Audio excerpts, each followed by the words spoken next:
I gave him the opener.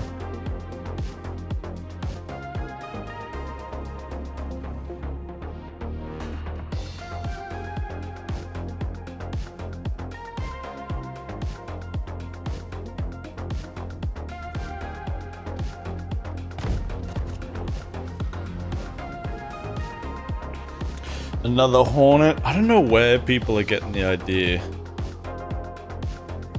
They should just always be in Hornets. Okay, same plan as usual. I want to get inside the raid.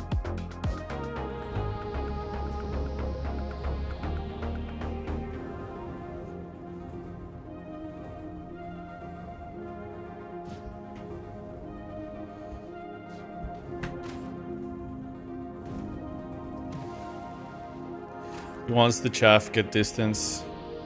I definitely won that trade, so we can oblige. But now he's on the forward speed wall, and I know this because he's 200 meters in the second and is closing.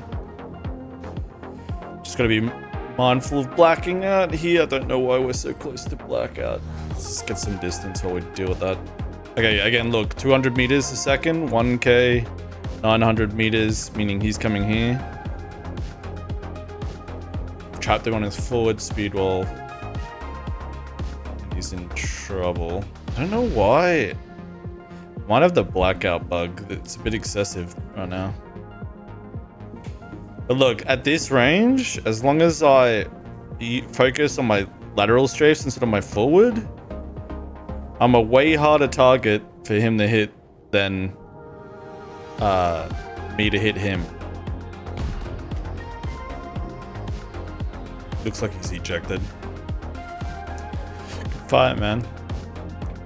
The blackout almost got me. It's good.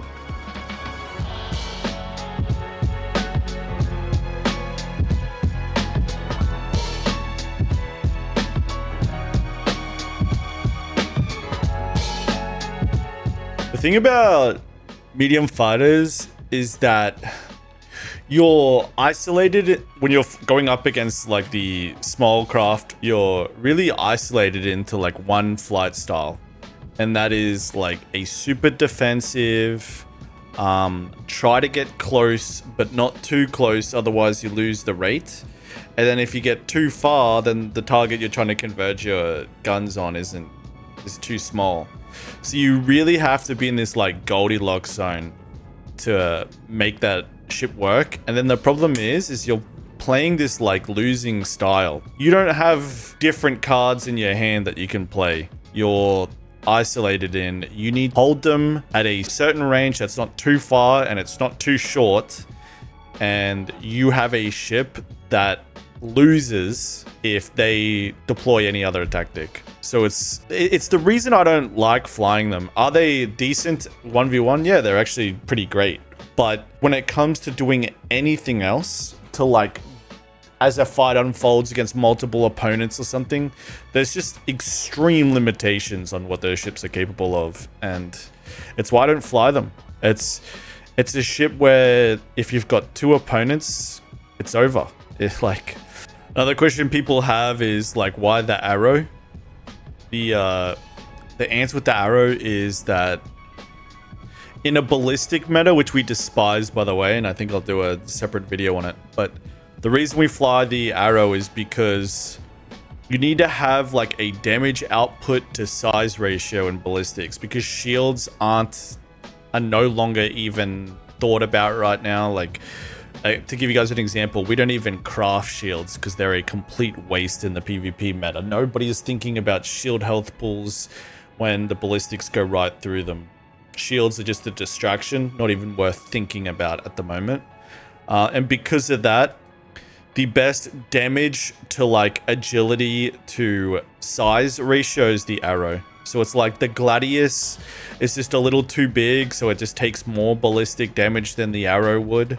The arrow's got a little bit more agility, which is nice, because ultimately tankiness when it comes to fighter combat is a mixture of agility and then size of the ship. It's not actually just the engines or the stats on flight that's the most important. So it's actually the silhouette or the cross section of the actual ship. And the arrow is just so nimble, so small, yet so agile. It's honestly a little bit of a toxic recipe. And it's got enough damage to toe-to-toe with everything else. So we're kind of isolated into the arrow with this meta at the moment. You know, the Gladius has 2 shields, which is where it performs and where the balance is gone for it, which is where it's supposed to be a little more tanky, but those shields are completely redundant in Ballistic meta. So because shields are redundant, we're not paying the price so much as being in a fighter with a single shield.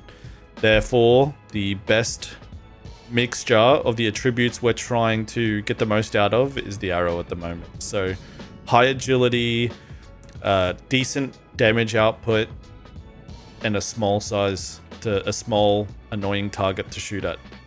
I very much look forward to hopefully some return to balance this year, and then I can get some more videos and some more fighters. One thing that always concerned me about the balancing or the changes that will eventually be coming to flight is like they've made the game very fun in the light fighter. Like I have so much, again, I know I'm harping on this, but I've got so much like creativity.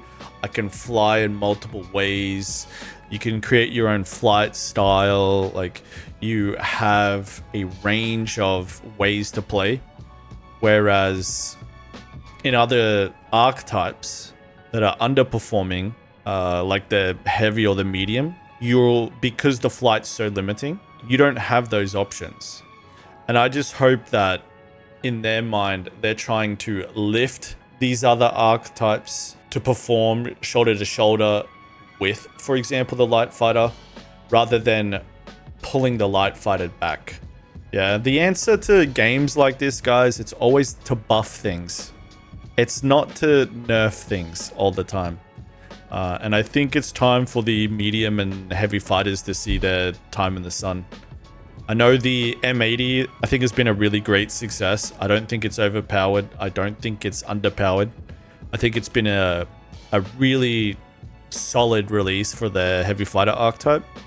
I hope that they can see what works and what doesn't work, and then they can use what they've learned from the Scorpius and the M80, which again are the best performing heavies, and then just split it down the middle, right? Like the heavies could be on one side, it could be this interceptor, fast on the straight, in and out, you know, interceptor-like gameplay. And then the other half, they could double down and maybe give it some more agile, but not speed on the straights, stuff like that. Maybe buff the turret component for multi-crew on those ships and stuff like that too. But I hope that in the future patches to come with balance passes, the new flight model, etc., we're trying to recreate the light fighter enjoyment and spread the love around, rather than what I worry would be in typical CRG fashion. People are enjoying themselves way too much in light fighters, so they might just take that away. And I think that'd be a terrible idea. I think if we get these archetypes a little closer together, I think you could make for a really interesting game with a lot of ship variety, which is all that I want out of it. And I think all that many other people want. The game's a lot of fun in interceptors with high speed and merging. The game's a lot of fun in low momentum agility like light fighters. And who doesn't like flying a ship like a medium that's got a great amount of firepower? It's a lot of fun to be had, and I think getting some agility into the game in these other ship archetypes could make things really, really nice and enjoyable.